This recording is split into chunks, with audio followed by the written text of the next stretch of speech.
신약성경 에베소서 2장 1절에서 10절까지 말씀입니다. 에베소서 2장 1절에서 10절까지 말씀, 신약성경 311쪽에 있습니다. 그는 허물과 죄로 죽었던 너희를 살리셨도다. 그때 너희는 그 가운데서 행하여 이 세상 풍조를 따르고 공중의 권세 잡은 자를 따랐으니 곧 지금 불순종의 아들들 가운데서 역사하는 영이라. 전에는 우리도 다 그 가운데에서 우리 육체의 욕심을 따라 지내며 육체와 마음이 원하는 것을 하며 다른 이들과 같이 본질상 진노의 자녀이었더니 긍휼이 풍성하신 하나님이 우리를 사랑하신 그 큰 사랑을 인하여 허물로 죽은 우리를 그리스도와 함께 살리셨고 너희는 은혜로 구원을 받은 것이라. 또 함께 일으키사 그리스도 예수 안에서 함께 하늘에 앉히시니 이는 그리스도 예수 안에서 우리에게 자비하심으로써 그 은혜의 지극히 풍성함을 오는 여러 세대에 나타내려 하심이라. 너희는 그 은혜를 인하여 믿음으로 말미암아 구원을 받았으니 이것은 너희에게서 난 것이 아니요 하나님의 선물이라. 행위에서 난 것이 아니니 이는 누구든지 자랑하지 못하게 함이라. 우리는 그가 만드신 바라 그리스도 예수 안에서 선한 일을 위하여 지으심을 받은 자니 이 일은 하나님이 전에 예비하사 우리로 그 가운데서 행하게 하려 하심이니라. 아멘. 이것은 하나님의 말씀입니다. 요즘엔 좀 절한데요. 예전에 이렇게 개울가나 이렇게 길가에 보면 이 가시나무라고 하죠. 아카시아 나무가 이렇게 많이 좀 있었습니다.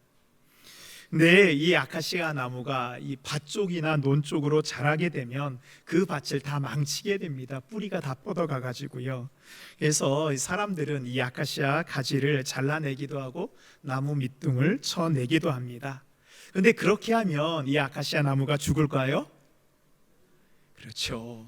잘라본 사람들은 알아요. 이 아카시아 나무는요, 생명력이 강해서 나무 밑둥을 잘라내도 뿌리만 살아있으면 다시 줄기가 납니다. 계속 자라납니다. 그래서 사람들은요, 이 아카시아 나무를 죽이려고 하면 나무를 뿌리채 캐든지 아니면 독한 제초제를 이렇게 주어서 뿌리까지 완전히 상하게 합니다. 오늘 말씀은 이 아카시아 나무처럼 잘라도 계속 올라오는 우리의 죄에 대한 말씀입니다. 우리는 죄에 대해서 바로 할 때 진정한 복음을 만날 수 있고 구원으로 가는 그 은혜의 간격을 누릴 수 있습니다. 오늘 말씀을 통해서 나의 죄의 모습을 돌아보고 구원의 기쁨을 누리는 우리 모든 성도님들 되시기를 바랍니다. 아멘. 오늘 함께 예배드리는 성도님은 아마 신앙생활을 하신 지 얼마 안 되는 분도 있을 거고 또 오랫동안 교회를 다닌 분도 있으실 것입니다.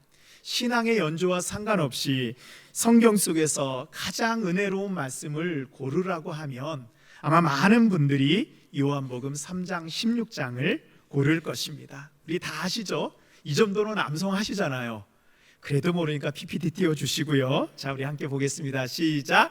하나님이 세상을 이처럼 사랑하사 독생자를 주셨으니 이는 그를 믿는 자마다 멸망하지 않고 영생을 얻게 하려 하심이라. 아멘. 하나님이 우리를 사랑하셔 예수 그리스도를 보내주셨고 그분을 믿는 자마다 멸망하지 않고 영생을 얻게 해주셨습니다. 이 말씀이 아주 중요한 말씀인 것은 우리가 알고 있지만 사실은 말씀이 너무 압축되어 있어서 우리가 받은 이 구원을 다 이해하는 데에는 조금 어려움이 있습니다. 좀 설명이 필요합니다. 그래서 오늘 에베소서 2장은요 요한복음 3장 16절에 대한 주석입니다. 더 쉽고 더 자세하게 풀어놓은 말씀입니다. 그래서 에베소서를 통해서 우리는 복음의 진수를 깨달을 수 있습니다. 오늘 말씀은 죄의 본질이 무엇인지, 예수님께 우리가 어떻게 죽음에서 건지심을 받았는지, 우리가 받은 구원의 본질이 무엇인지 설명해 주고 있습니다. 에베소서 2장은 세 부분으로 나누어져 있습니다. 먼저 1절부터 3절까지는 구원받기 이전의 상태입니다. 예수님을 만나기 전 우리의 모습, 진노의 자녀의 모습입니다. 4절에서 6절까지는 구원이 무엇인가, 죽음 가운데서 우리를 살리신 하나님의 은혜가 무엇인지 말하고 있습니다. 7절에서 10절까지는 구원받은 이후의 삶입니다. 구원을 선물로 받아 그리스도 안에서 새로운 삶을 살아가고 있는 성도의 모습이지요. 이제 말씀을 통해서 여러분의 상태를 한번 점검해 보시기 바랍니다. 나는 지금 어떤 상태를 살고 있는가? 우리 3절 말씀 보겠습니다. 전에는 우리도 다 그 가운데서 우리 육체의 욕심을 따라 지내며 육체와 마음이 원하는 것을 하여 다른 이들과 같이 본질상 진노의 자녀이었더니, 본문을 살펴보면 우리의 상태를 알려주는 표현들이 많이 나옵니다. 그때에는, 전에는, 이전에는. 구원받기 전에 우리는 진노의 자녀였습니다. 하나님의 심판과 진노를 피할 수 없는 사람들입니다. 그럼 왜 우리가 본질상 진노의 자녀라고 할 것일까요? 우리 1절 말씀 우리 함께 읽도록 하겠습니다. 시작. 그는 헌음과 죄로 죽었던 너희를. 아멘. 구원받기 이전에 우리를 어떤 상태라고 말씀하고 있나요? 허물과 죄로 죽은 존재라고 말씀하고 있습니다. 아니, 우리가 다 이렇게 멀쩡히 살아있는데 왜 성경은 죽었다고 말하고 있을까요? 이것은 의학적인 기준에서 죽은 자가 아니고 하나님을 향하여 영원히 죽은 자라는 뜻입니다. 영적으로 보면 죄로 인해서 우리가 이미 죽은 자입니다. 여기서 죽었다는 것은 영원히 우리가 숨을 쉬지 않아서가 죽은 것이 아니고 하나님과 우리의 관계가 끊어져 있는, 영혼의 호흡을 하지 못하는 영적인 죽음입니다. 여러분은 어떤 상태입니까? 살아 있습니까? 죽어 있습니까? 육으로는 살아 있으나 영으로는 죽어 있지 않습니까? 첫 번째로 영적인 죽음의 원인은 허물과 죄입니다. 허물과 죄는 무엇일까요? 성경에서 말씀하고 있는 죄는 우리가 일반적으로 얘기하는 도덕적으로 윤리적인 죄나 세상의 법을 어기는 정도가 아닙니다. 죄는 여러분의 마음의 상태를 가리키고 있습니다. 허물과 죄로 죽었다는 것은 이제 죄로 인해서 하나님과 우리의 관계가 끊어져 버렸기 때문에 겉으로는 살아있는 것 같으나 영적으로는 죽은 자와 다름이 없는 것입니다. 어머니의 뱃속에 이 태아가 있을 때요, 이 태아가 탯줄로 어머니와 연결되어 있지 않으면 어떻게 해요?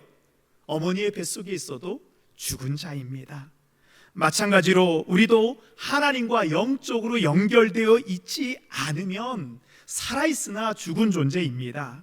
먼저 죄는 내가 하나님의 자리에 올라가는 것입니다. 하나님은 온 세상 역사의 주인 되시고 우리 삶의 주인이십니다. 그런데 내가 그 하나님의 자리에 올라가려고 하는 것, 이것이 바로 죄의 본질입니다.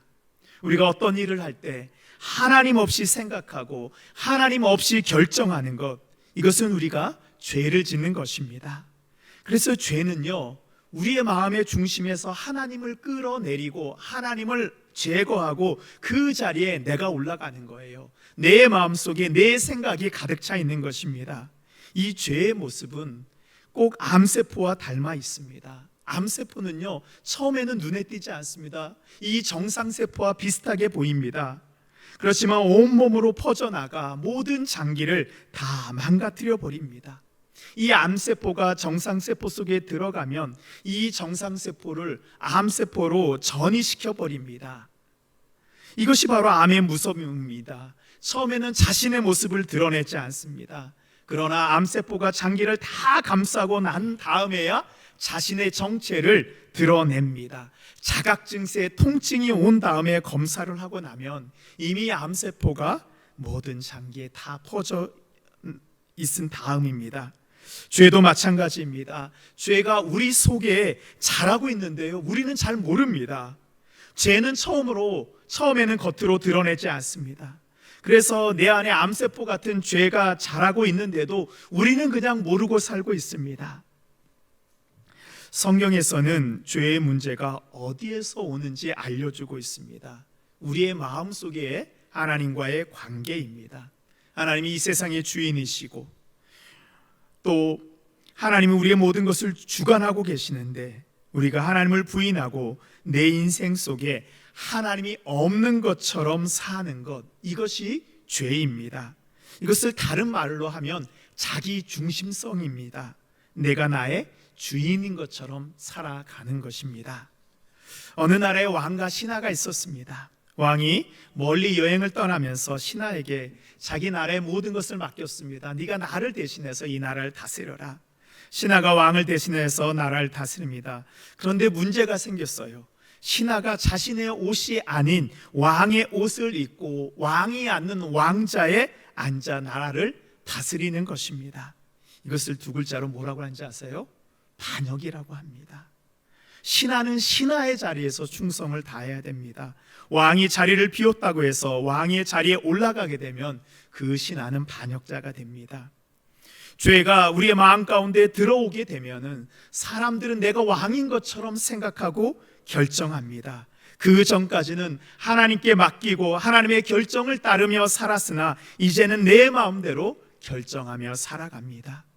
또한 죄는 센서가 고장나 있는 우리의 마음의 상태입니다. 사도 바울은 죄에 대해서 이렇게 이야기하고 있습니다. 로마서 1장 21절 보면 하나님을 알되 하나님을 영화롭게도 아니하며 감사하지도 아니하고 오히려 그 생각이 허망하여지며 미련한 마음이 어두워졌나니. 여기서 죄를 딱 표현하고 있어요. 마음이 그 생각이 허망하여지며, 이 허망하여진다는 단어는 헬라어로 마테오라는 단어를 사용하고 있습니다. 이 마테오라는 단어의 뜻은 미련하고 어리석게 처신한다는 것입니다. 이것은 우리 마음속에 센서가 제대로 작동하지 않고 오작동하는 것입니다. 우리의 마음 가운데에는요, 하나님께서 심어 놓으신 죄를 감지하는 센서가 있습니다. 근데 이것이 고장나 버렸습니다. 그동안 우리가 잘못된 것을 보거나 잘못된 생각을 하고 미워하는 마음, 죄악된 생각을 할 때 이 센서가 작동을 하여서 죄를 짓지 못하게 하였습니다. 그러나 아담의 범죄 이후 이 센서가 고장나서 더 이상 우리의 마음 가운데 작동을 하지 않습니다. 죄 속에 살면서도 내가 죄인인 것을 모르게 하고 어느새 죄가 우리의 몸과 마음을 다 지배해 버렸습니다. 이 죄는요, 아까 말씀드린 그 가시나무와 같습니다. 우리 마음속의 죄와 외적으로 드러난 죄는 나무 뿌리와 나무의 열매와 같습니다. 로마서 7장 5절을 보시면 우리가 육신에 있을 때에는 율법으로 말미암는 죄의 종욕이 우리 지체 중에 역사하여 우리로 사망을 위하여 열매를 맺게 하였더니, 우리 마음속에 있는 죄는요, 나무의 뿌리와도 같습니다. 죄는 우리 마음속의 뿌리에서 악한 생각을 공급받아 자라게 됩니다. 그 나무가 뿌리에서 영양분을 받아 열매를 맺듯이 나중에 우리의 눈에 보이는 직접적인 죄들은 우리 마음속에 있는 죄가 자라서 겉으로 난 죄의 열매입니다. 사람들은 그 죄의 열매가 맺혔을 때 내가 잘못되었구나 라고 생각하면서 외적으로 보이는 그 죄의 열매를 제거하려고 합니다. 그러나 그 한 가지 죄를 따내면 그 옆에 또 다른 죄가 계속 열매를 맺게 됩니다. 왜 그렇죠? 마음속에 있는 죄의 뿌리에서 계속 죄의 영양분이 올라오기 때문입니다. 그러니까 열매는 없애도 소용이 없습니다. 하나를 없애도 다른 죄의 열매가 계속 맺히게 됩니다. 아무리 죄의 문제를 해결하려고 해도 해결되지 않습니다. 이 문제를 해결하기 위해서는 겉으로 드러난 죄의 열매를 보아서는 안 되고, 보이지 않지만 우리 마음속에 있는 죄의 뿌리를 잘라내야 됩니다. 사랑하는 성도 여러분, 여러분의 죄의 나무를 보십시오. 겉으로 드러난 죄의 열매만 보지 마시고 죄의 뿌리를 보십시오. 고장난 센서 같은 여러분의 마음을 살펴 내가 죄인인 것을 깨달아야 합니다. 그리고 죄가 여러분의 삶을 다 삼켜버리기 전에 그 죄의 뿌리를 잘라버려야 합니다. 두 번째, 죄는 내가 누구를 따르고 무엇을 하는지를 결정합니다. 죄가 우리의 인생을 지배합니다. 우리는 생각하죠. 내 마음대로 살았으면 정말로 얼마나 좋을까 생각해 봅니다. 제가 이 중고등부 사역을 할 때 아이들을 만나서 얘들아 너희들이 제일 원하는 것이 무엇이냐 물어보면요, 아이들이 대답합니다. 선생님, 목사님, 제 마음대로 살고 싶습니다. 아니, 중고등학교 애들이 얼마나 자기 마음대로 살고 싶기에. 이 사람들은요, 내가 나의 주인이 되면 내가 하고 싶은 인생을 살 수 있을 거라고 믿고 있습니다. 그러나 그 실제는, 그 실존은 어떠한가요? 오늘 우리 2절 말씀 우리 함께 읽도록 하겠습니다. 시작. 그때 너희는 그 가운데서 행하여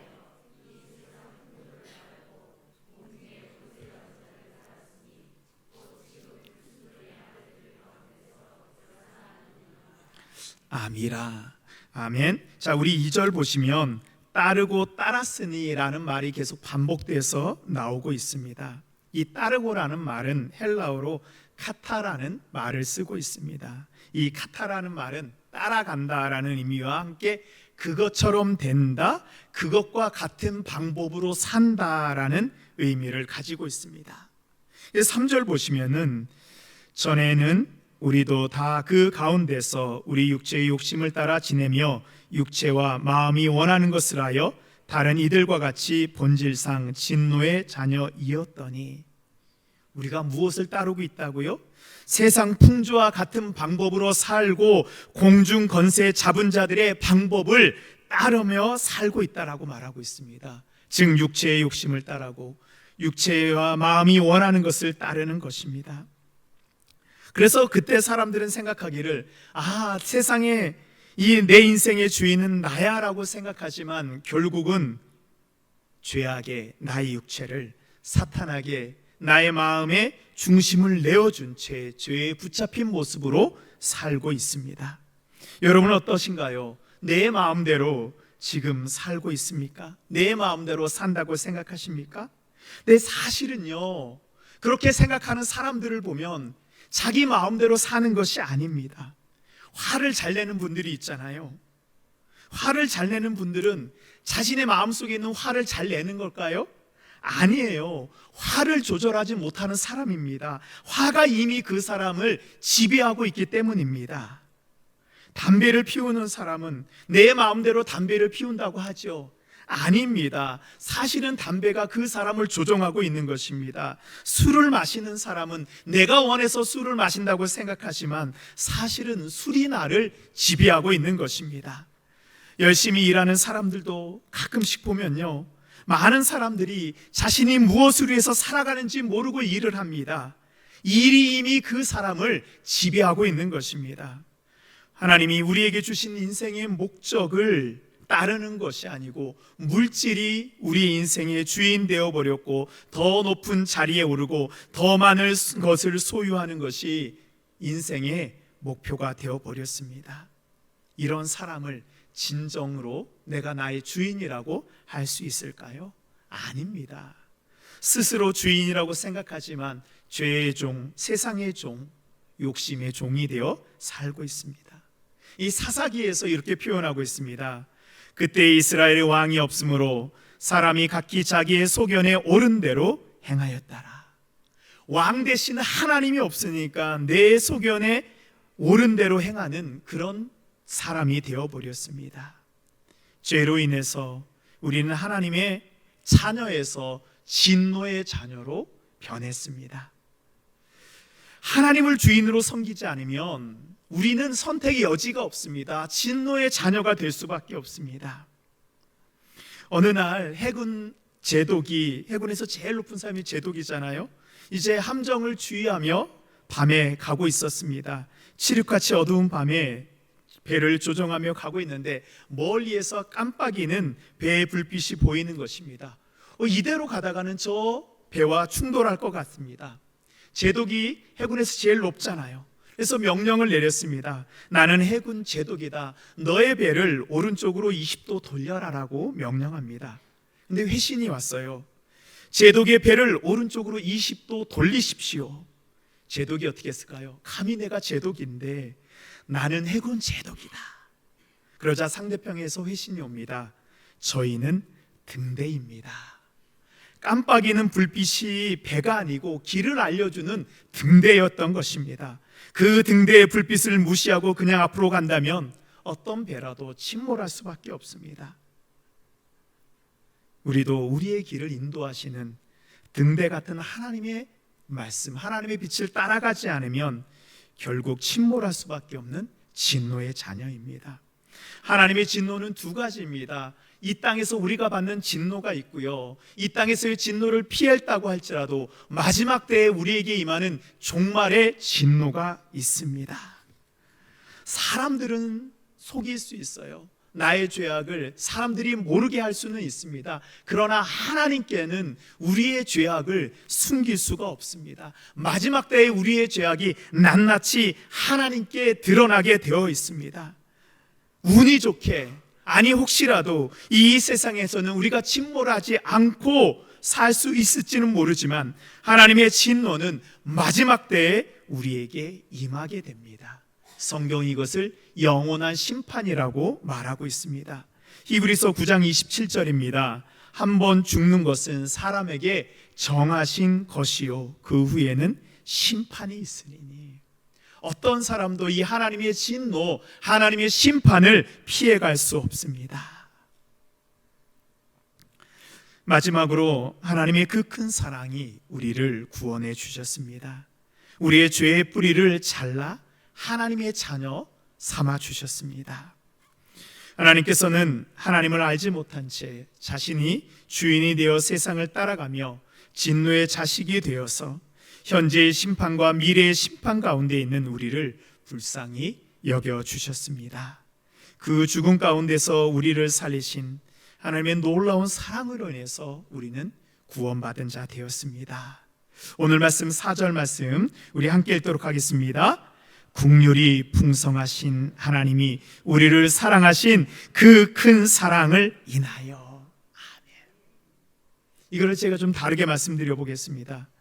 고통받는 우리를 불쌍히 여기시고 사랑하신 하나님의 사랑으로 인하여, 우리를 불쌍히 여기신 하나님의 사랑으로 인하여 우리는 여기에서 그럼에도 불구하고의 하나님을 만나게 됩니다. 죄의 허물에도 불구하고 우리를 향한 하나님의 자비와 긍휼을 그치지 않습니다. 하나님께서는 죄의 고통 가운데 살다 결국은 진노로 죽을 수밖에 없는 우리를 보시고 구원의 손길을 내밀어 주셨습니다. 우리를 사랑하신 하나님의 사랑이 얼마나 큰지 사도 바울은 오늘 말씀에서 그 큰 사랑이라고 말씀하고 있습니다. 그 큰 사랑을 가진 하나님의 사랑이 우리에게 임해야 됩니다. 하나님을 만나야 됩니다. 구원은 말로 하는 것이 아닙니다. 하나님께서 친히 우리 가운데 오셔서 우리를 죄에서 죽을 그 죽음에서 우리를 살려내신 것입니다. 죽을 수밖에 없는 우리를 위해서 하나님의 결단이 이 가운데 숨겨져 있습니다. 4절에서 사랑을 두 번이나 강조하고 있습니다. 하나님의 사랑은 한 번 하고 끝나는 것이 아니고 영원한 사랑입니다. 사람들 간의 사랑은 어때요? 일회적입니다. 남녀 간의 사랑도 시간이 지나면 식어버립니다. 아무리 친한 관계라고 할지라도 시간이 지나면 변하게 됩니다. 그러나 하나님의 사랑은 변하지 않고 2000년 전부터 지금까지 예수 그리스도를 통해서 우리에게 전달되었습니다. 하나님께서는 우리를 대신하여 예수 그리스도를 십자가에 죽게 하셨습니다. 예수님께서는 그 십자가를 마다하지 않고 감당하셨습니다. 이 모든 것이 허물과 죄로 죽을 수밖에 없는 우리를 구원하시기 위해서입니다. 이 하나님의 사랑을 로마서 5장 8절에서 이렇게 말씀하고 있습니다.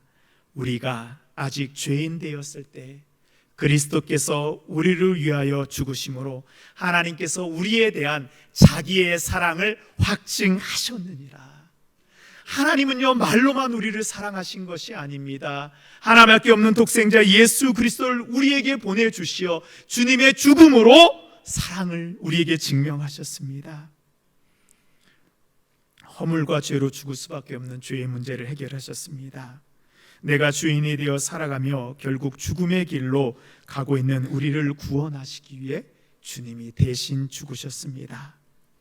우리의 죄의 뿌리를 우리가 잘라낼 수 없으니까 주님께서 십자가에서 죽으심으로 말미암아 우리의 죄의 뿌리를 잘라내셨습니다. 우리가 서야 되는 심판의 자리에 주님께서 대신에 심판, 진노의 자녀가 되셨습니다. 이제 주님의 죽음으로 말미암아 우리 안에 있는 죄의 뿌리는 완전히 잘려졌습니다. 이제는 죄가 우리를 어떻게 하지 못합니다. 이것이 바로 죄의 문제를 해결하여 주신 예수 그리스도의 구원의 은혜입니다. 사랑하는 성도 여러분, 이제 더 이상 죄가 여러분을 지배하지 못합니다. 이제 우리는 하나님의 은혜 가운데 거하게 되었습니다. 6절 말씀입니다. 또 함께 일으키사 그리스도 예수 안에서 함께 하늘에 앉히시니 죄의 허물로 죽은 우리를 예수님의 부활의 은혜로 다시 살리어 우리가 주님과 함께 하나님의 영광의 자리에 올라가는 은혜를 누리게 되었습니다. 이제 그 구원의 감격을 누리며 하나님의 그 큰 사랑 속에 살아가는 우리 모든 성도님들 되시기를 바랍니다. 아멘.